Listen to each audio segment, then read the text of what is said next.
Hi అండి, welcome to my channel మీ జయ. ఈరోజు మీ ముందుకు ఒక సరికొత్త రెసిపీ అయితే చేశానండి. మిక్స్డ్ ఆకుకూరలతో కలగూర రెసిపీ అయితే చేశానండి. ఎంతో కమ్మగా ఉండే పుల్లగా కమ్మగా ఉండే ఈ రెసిపీ రోటీ చపాతీ రైస్లో దేంట్లోకైనా సూపర్ టేస్టీగా ఉండి చూస్తుంటే నోరు ఊరిపోతుందా, మరి తినేయాలనిపించేస్తుందా అండి. ఏమేమి తీసుకున్నాను, ఎలా చేశాను వీడియోలోకి వెళ్ళి చూద్దాం రండి. దానికోసం అయితే నా దగ్గర ఉన్న కొంచెంగా ఉన్న అన్ని రకాల ఆకుకూరలను అయితే తీసుకున్నానండి. తోటకూర, గోంగూర, పచ్చలాకు, అలాగే ములగాకు. మీ దగ్గర ఏ ఆకుకూరలు ఉంటే అవన్నీ తీసుకోవచ్చండి.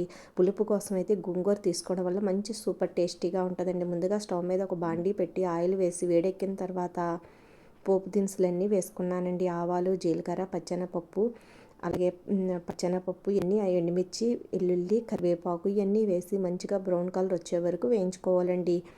మనం రెగ్యులర్గా తీసుకునే పోపు దినుసులేనండి. దీనికి కొంచెం ఆయిల్ ఎక్కువే పడుద్ది. ఆయిల్ తక్కువ కావాలనుకున్న వాళ్ళు, కొంచెం తక్కువ తిన్న వాళ్ళు తక్కువ వేసుకొని కొంచెం వాటర్ వేసుకొని ఉడికించుకోవాలండి. అవన్నీ వేగిన తర్వాత ముందుగా అయితే శుభ్రంగా కడిగి పెట్టుకున్న ములగాకుని పచ్చివాసన పోయే వరకు ఇలా వేయించుకోవడం వల్ల మంచి టేస్టీగా ఉంటుందండి. ములగాకు చక్కగా మగ్గడం వల్ల ఆయిల్లోని కొంచెం కసకసలాడకుండా ఉంటుంది. పిల్లలకు కూడా అది ములగాకు అని తెలియదండి. అది మగ్గిన తర్వాత సన్నంగా కట్ చేసుకున్న ఒక మీడియం సైజు ఉల్లిపాయ, ఒక 4-5 పచ్చిమిర్చిని అయితే ఇలా చీలికల్లా వేసుకొని ఈ మంచిగా బ్రౌన్ కలర్ వచ్చే వరకు వేయించుకోవాలండి.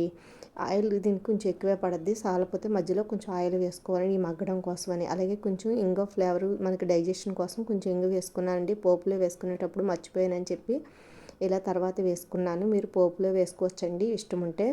అలా వేసి కొంచెం ఆయిల్ అయితే వేసానండి. అది వేగడానికి ఇవన్నీ ఇలాగా మధ్యలో చక్కగా కలుపుకుంటూ మంచిగా బ్రౌన్ కలర్ వచ్చే వరకు వేయించుకొని ఈ లోపల ఆకుకూరలను సన్నంగా కట్ చేసుకొని శుభ్రంగా కడిగి జాలీ బుట్టలో అయితే వేసుకొని వాటర్ వడబెట్టుకున్నానండి. అలాగే 2 మీడియం సైజు టమాటాలు ఇలా పేస్ట్లా చేసుకున్నాను. మీకు కావాలితే ముక్కల్లో కట్ చేసి వేసుకోవచ్చండి. ఇది చూసారు కదండి. ఇవన్నీ మగ్గిన తర్వాత ఇప్పుడు మనం కట్ చేసి పెట్టుకున్న ఆకుకూరలు అయితే వేసుకుంటున్నాను.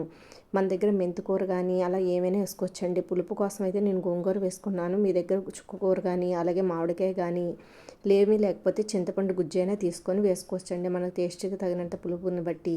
చూసారు కదండి. అలాగే మన దగ్గర మెంతాకు కానీ పాలకూర కానీ ఏ ఆకుకూరలు ఉన్నాయి అన్నీ కలిపి ఇలా మిక్స్డ్గా చేసుకుంటే పిల్లలు మనకి ములగాకు, మెంతికూర అలాంటివి తినమంటే ఒక్కోసారి తినరు కదండి. అలాంటప్పుడు ఇలా చేసి పెడితే అన్ని రకాల పోషకాలు అందుతాయి, మంచి టేస్టీ కూడా ఉంటుందండి. అలాగే పప్పు వండినప్పుడు కూడా మనం ఇలా పప్పులో అన్ని రకాల కొంచెం ఆకుకూరలు వేసి అందులో కొంచెం చింతపండు పులుపు బదులు ఇలాగ గోంగూర కానీ, చుక్కకూర కానీ, మామిడికాయ కానీ అవి వాడుకుంటే మనకి హెల్త్కి కూడా చాలా మంచిదండి.